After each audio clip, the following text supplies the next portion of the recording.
Well, as marketers, you will know that marketing is enormously faddish, and there are various things which marketers get excited about right now.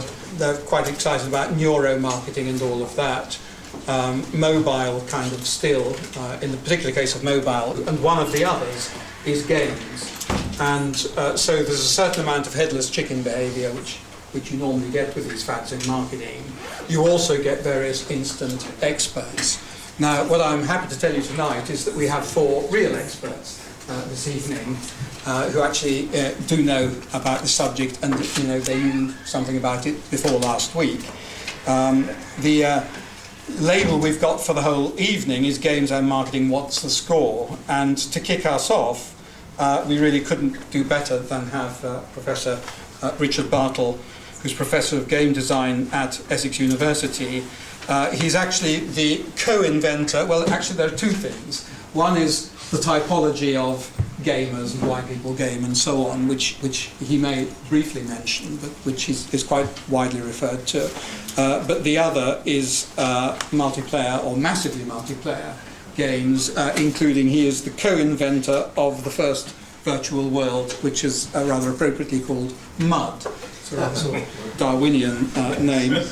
Now, just to put it, I'm not going to sort of tell you he's a legend, because it's not just me who says so. He was recently awarded the first ever online game legend award by the Games Developers Conference. So on that rather high note, Richard. Okay. I'm hoping if I press some button on here, it will... Oh yes, he's not very good with technology. Yay, right. Okay. Right, this is a 40-minute talk, and I've got 15 minutes to deliver it, except I was told 10 minutes ago. The discussion of what I should talk about today went something like this. Talk about anything you like, okay? I'm interested in maps of Europe from 1869. I've got a large collection of them. That's what I'd talk about.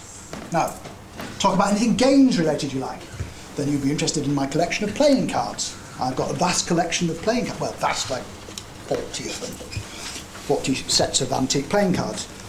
And then I said, well, how about talking about something the audience would like? So I sat down and I wrote some slides and sent them all off. Sent them off to Yarden over there, and he said, that's great, that's what I'm talking about. Then he said, look, why don't you just talk about gamification? So that's what I'm talking about, gamification. So gamification is a term that's several decades old, as in I used it in 1970s, so it's kind of old. Not that I'm old, of course, obviously I was born after I used that term. It's used to mean something, it used to mean if you had something that was a game, or it wasn't a game, you'd use gamification to make it into a game. If you'd have something that wasn't a lot of fun, you'd gamify it and that would make it fun. Now, it's the other way around. Now, it means taking something that is a game and making it into something that's not a game. So you take things from a game and apply them to things that aren't games.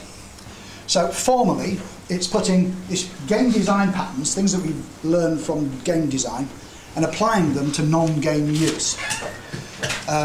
It implies you can gamify in different ways because there's more than one game design pattern. There are many different kinds of things. It doesn't have to be what we call pointsification, which is like with like supermarket cards. You go to the supermarket, they give you a number of points, and after a while you can cash those points in for threats off your cornflakes.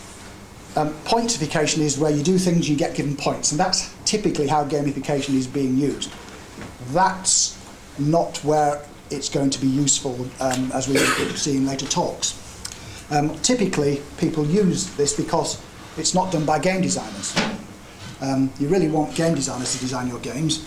That's quite a revelation for some people, because anybody can design a game. Well, yes, anybody can write a book, but you're not going to read them, are you? Gamification differs from serious games. Serious games would cover something like we want to sell our Coca-Cola or our trainers or our car, and we'll have a game, and after playing the game you'll really want to go and buy the Coca-Cola car trainers.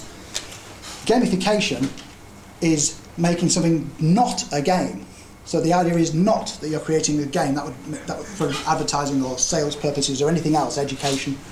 Gamification uses the principles of games in a non-game manner, and that's where there's a big difference between gamification and straight games.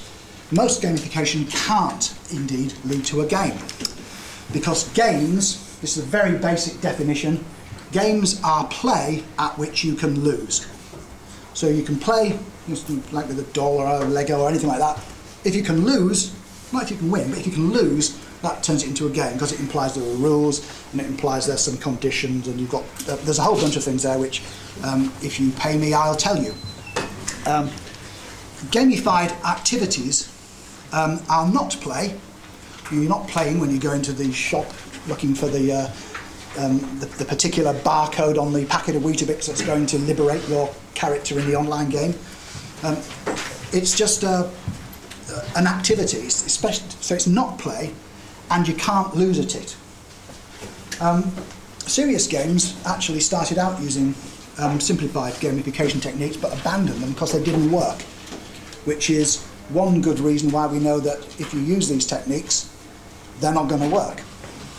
Or rather, they will work for a short time, and we're currently in that short time, so you might want to do it, but not bet the farm on it. Right, a key gamification aspect is rewards. There are two kinds of rewards. Intrinsic rewards are the ones that are inherent in the activity itself. So why are you playing chess? Because it's fun. You're getting some benefit from it. It's actually, you like looking through and thinking and seeing cunning plans and beating your opponents and so on. This is an intrinsic reason. You're playing the game for the game's sake. Play is itself ultimately an intrinsic system. An extrinsic reward is where you get something acquired for doing an activity outside of it. So you're playing the game, and well done, here's treasure. Okay, oh, fantastic. So it's not actually the game that's fun as what you're given for it. Gamification exclusively uses extrinsic rewards. That's pretty well how it does it. They give you rewards for doing things in the same way that if you're in a game, you kill a monster and you take its stuff, that's a reward. Well, they're doing like that, except you don't have to kill the monster, you just have to go and buy the shoes. Okay, the difference is that games, when they offer extrinsic rewards, like here's some treasure for killing the monsters, that's typically for things that you've already found fun. So it's rewarding you for something you already wanted to do. If you do that with regular gamification, that's good as well. If somebody already wants to do something and you're giving them a reward for doing it, that's pretty good. If I lose 10 pounds of weight, then I'll treat myself to a Mars bar. In my case, why lose the weight? Why not just have the Mars bar? In gamification, the receipt of the reward is itself the fun. So you do something that isn't really all that much fun, but you get a reward, and that's good because someone's given you something. Everybody likes being given something. But that means that the rewards actually have to be worth something. They can be intrinsically fun, intrinsically rewarding. So if you do something that I want you to do, I don't know, at the end of my talk, applaud and shout and shout. I could have a firework display, and you think, oh wow, he's rewarded my applause with this firework display. So and you like fireworks, and that's fun. But if I said, at the end, here's my end of my talk, and you said, great, nice to hear, well, here's a gold star for you all. Oh, great. I'll have to go to some more of these talks and then get some more of these, and then what? Extrinsically valuable rewards are things like points, badges, going up in a leaderboard. Where you give them something that looks meaningful, but after a while you realise it's not. Like when you're at school, you give them the gold stars, and when you're age 7, you love it because everybody thinks gold stars are great, and you've got more than your friends, but your friends got more this week, but that was cheating. And so, but when you get to be 14, if somebody gives you a gold star, you're embarrassed because you know they're worthless. You've realised that they're worthless by then. But when you're 7, you haven't, and that's why they're still worthless, because everybody thinks they've got a value. As soon as people think they haven't got a value, then they're worthless. Gamification is basically bribery. I want you to do something, I'm going to give you something in order to do it. I'm going to reward you for doing what I want you to do. like shopping in my shop. If the reward isn't valuable, it's not a reward. So it's fine for things like air miles, as long as the air miles are valuable. When it turns out that you can only use your air miles to fly from Luxor to Frankfurt next Wednesday, well, then they're not so good. Actually, I wouldn't want to fly out of Luxor at any time, let alone next Wednesday. The last time they applauded when the plane landed, and I thought, that's not a good sign. Points that you can't turn into goods or services are not valuable. So if somebody comes and you keep giving them points and they say, wow, I've got loads of points, now I'm level 3, now I'm level 5, whoopee. Yeah, that's whoopee so long as you think that that's worth something. But as soon as you realise that the points aren't worth something, then you can't use it as a reward. I can give you 1,000,000 points. Here, have 1,000,000 points. There you go. It's not worth anything unless you can do something with it, or unless everybody seems to agree that it's worth something. Ultimately, this is going to dawn on people who you give these rewards to. Well, see, one of the reasons that people like gamification is because you can give people worthless rewards and they think they're worth things. I can give you a hat for your character in World of Warcraft, and you think, oh, that's great. I've got a hat, nobody else has got that hat. It's only great if the people who haven't got the hat think it's great you've got a hat. It's not great if they think, oh, it's a hat, it's a digital hat, that's not good. Once people recognise that points are like gold stars at school, you are stuffed. It's not going to work. There are other reasons why you shouldn't, if you keep giving people rewards for things that they would be doing anyway, ultimately they associate they feel like they're being paid to work for them, and so they'll stop doing it. So there's actually a negative reaction to this if it's not done carefully. I think we might hear some ways around that later. The disassociation with the content, I could go into a nice little anecdote here, but I'm not going to because I'm only speaking for 10 to 15 minutes. But basically, sometimes people will just do things for the points and ignore what they were doing. In World of Warcraft, they had a quest where you had to torture somebody. People just did it because they didn't care about the torture. They just wanted the points. So they did it. They just completely disassociated themselves with the content of the game, the narrative. You can overcome these things to some degree by using irregularity rather than regularity. I'll give you a quick thing about this. Regularity is, if you pull this handle 20 times, we will give you £1. This is known as employment. It's also vanilla gamification. Visit our shop enough times and you get points and then you can spend them. Go to the coffee shop enough times, you give you a rubber stamp, you can cash it in for a coffee. That's regularity. Irregularity is pull this handle and there's a 5% chance of winning £1. That's a bit different. That's more like gambling. That's where you're going to Starbucks and they say, okay, roll the die. Oh, you got a free coffee, well done. Hey, cool. I got a free suddenly it's a different thing. The end results are say, after 20 times, one coffee in 20 is free, but it's a completely different system because now it's more like gambling. And this starts looking like a variable ratio reinforcement schedule, which if your marketers will make your eyes be lighting up, operant conditioning. You can make people want to buy your stuff even though they don't want to buy your stuff. It's very interesting if you've got stuff to sell. Okay, this is a short slide saying game designers don't do this because it doesn't work.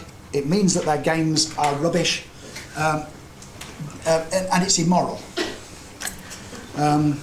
Okay, moral's not a problem for gamifiers, at least not until they get sued after having addicted people to buying shoes at their shoe shop using systems that they know are designed to encourage gamblers.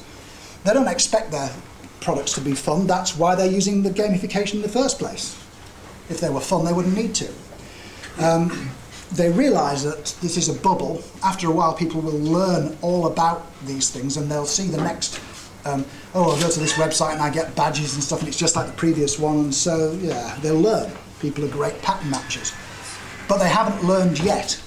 And that means that until people learn that all these badges are worthless and all these points are worthless, then there's a big opportunity to make some money out of it. So, if too much gamification goes on, because it's a bandwagon, people eventually realise that worthless extrinsic rewards are worthless. Yay, another badge, whoopee. People eventually recognise and avoid the extrinsic operant conditioning things. So they'll start playing a game and it's be like Farmville, and they say, well, this game's just like Farmville. Hey, when I played Farmville, I ended up spending all this money for something that was ultimately I couldn't take out of Farmville. It was only good in Farmville, and now I don't want to play that. And now I'm playing this other game, it's just like Farmville. So the same thing's going to happen. So I'm not going to play it. And people are able to learn from things like that. Until they learn, of course, you make $30 million a week out of Farmville.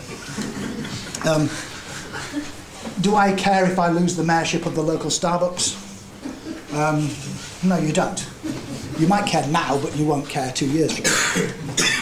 So, gamification will not be ubiquitous 5 years from now, because the more it happens, the less effective it will be. But it isn't all rubbish. There are things there which are actually useful, actually productive, typically involving game designers, because they know how to design games and therefore know how to apply games techniques to other things. It's good news for game designers, because if you're training people how to in the ways of games in shops, well, that means they want to play games, and that means we can make games for them, and so we get money. And it's also good news for the people who are doing gamifiers, because before it's not ubiquitous, there is pots of money to be made. Right, that's my talk. Thank you very much.